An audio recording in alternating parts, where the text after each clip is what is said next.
नमस्कार मित्रों, जय श्री राम। आज मैं आप सभी को सुनाने जा रहा हूं श्री हनुमान जी की महान कथा, जो हमें भक्ति, शक्ति, साहस और सेवा का सच्चा अर्थ सिखाती है।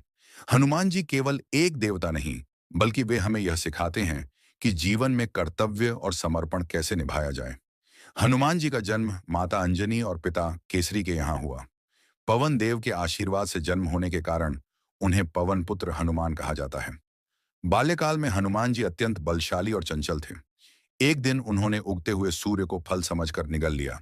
तब देवताओं ने उन्हें वरदान दिए, अपार शक्ति, तेज बुद्धि, अमरत्व और निर्भयता।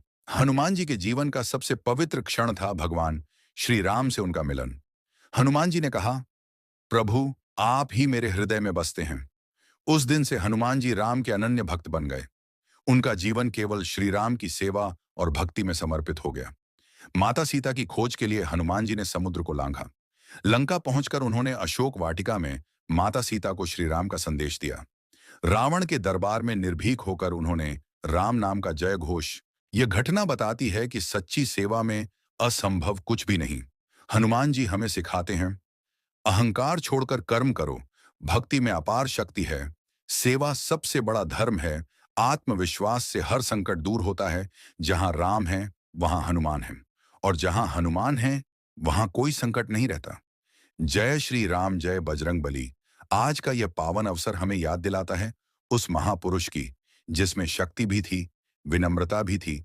शक्ति के साथ विनम्रता। भगवान श्री राम से मिलन। हनुमान जी के जीवन की सबसे बड़ी घटना भगवान श्री राम से उनकी भेंट थी। जब हनुमान जी ने श्री राम को देखा तो उन्होंने पहचान लिया कि यही मेरे जीवन का उद्देश्य है।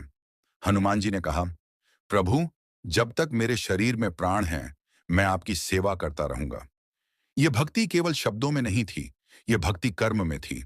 लंका यात्रा और निर्भयता, माता सीता की खोज में हनुमान जी ने वह किया जो असंभव माना जाता था। उन्होंने विशाल समुद्र को एक छलांग में पार किया। लंका में जाकर उन्होंने अशोक वाटिका में माता सीता को ढाढ़स बंधाया। रावण के दरबार में वे अकेले खड़े थे, लेकिन भयभीत नहीं थे, क्योंकि जिसके हृदय में राम हो, उसे संसार का कोई भय नहीं होता। लंका दहन, अन्याय के विरुद्ध संदेश। जब रावण ने हनुमान जी की पूंछ में आग लगवाई, तो वह आग केवल पूंछ में नहीं लगी, वह अहंकार और अन्याय को जलाने वाली आग थी। लंका का दहन यह सिखाता है कि अन्याय कितना भी बड़ा क्यों ना हो, सत्य और धर्म के सामने अंततः नष्ट